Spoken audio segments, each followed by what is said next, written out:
Assalamualaikum warahmatullahi wabarakatuh. Perkenalkan, nama saya Siti Nur Cahyaningsih, NIM 1902050076, kelas 19A2, Universitas Duta Bangsa Surakarta. Di sini saya akan menjelaskan sedikit materi tentang retardasi mental atau disabilitas intelektual. Retardasi mental adalah ketidakmampuan yang ditandai dengan fungsi intelektual di bawah rata-rata dan rendahnya kemampuan untuk menyesuaikan diri. Ketidakmampuan yang dimaksud yaitu yang pertama konseptual. Konseptual itu misalnya kemampuan berbahasa, membaca, dan menulis. Yang kedua sosial. Sosial itu kemampuan untuk memiliki rasa percaya diri dan sikap tanggung jawab. Yang ketiga itu praktis. Praktis itu kemampuan untuk makan, minum, berjalan, dan lain-lain. Yang keempat yaitu menyesuaikan diri. Menyesuaikan diri itu kemampuan untuk bersosialisasi dengan orang lain. Penyebab retardasi mental itu adalah otak tidak berkembang secara optimal dengan latar belakang yang pertama adanya masalah dalam kandungan, yang kedua keturunan, yang ketiga sebab fisik lain, misalnya pernah menggunakan sinar X dan digunakan sebagai bahan kontrasepsi dan pernah melakukan aborsi, serta ada faktor genetik lain seperti Down syndrome.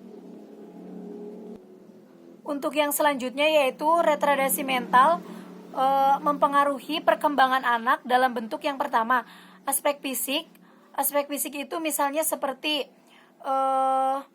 makan, kemampuan untuk makan, duduk, berjalan, dan lain-lain. Yang kedua yaitu aspek perawatan diri sendiri, yaitu kemampuan anak untuk makan sendiri, mandi sendiri, dan melakukan aktivitas umum yang dapat dilakukan di dalam rumah.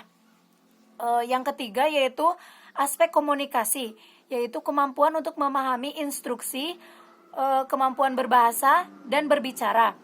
Yang keempat yaitu aspek sosial, yaitu kemampuan untuk bersosialisasi dan anak itu dapat bermain dengan anak-anak yang lain. Yang kelima yaitu aspek mental emosional, yaitu depresi dan kecemasan.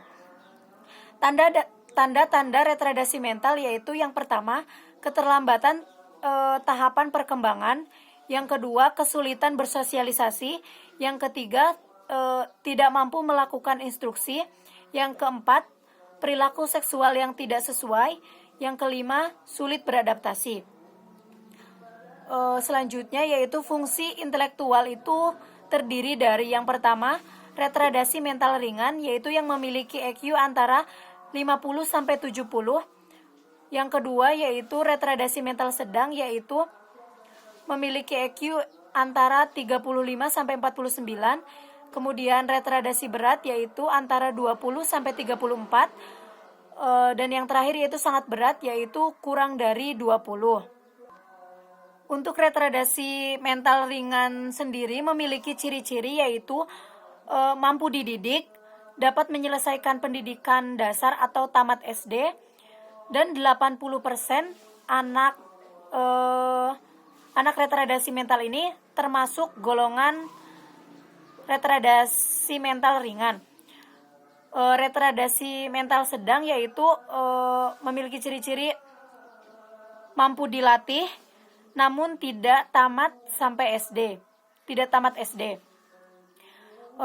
Selanjutnya itu retardasi mental berat dan sangat berat itu sudah tampak sejak lahir dan hanya dilatih bicara, serta angka kejadiannya itu mencapai 8%. Untuk pengobatannya sendiri yaitu tidak ada pengobatan khusus. Namun untuk meminimalisir retardasi mental tersebut bisa dilakukan dengan mengikuti program pendidikan luar biasa dan melakukan konsultasi dengan bidang kesehatan yang sudah profesional. Ya, mungkin itu yang dapat saya sampaikan. Kurang lebihnya saya mohon maaf. Wabillahi taufiq wal hidayah. Wassalamualaikum warahmatullahi wabarakatuh.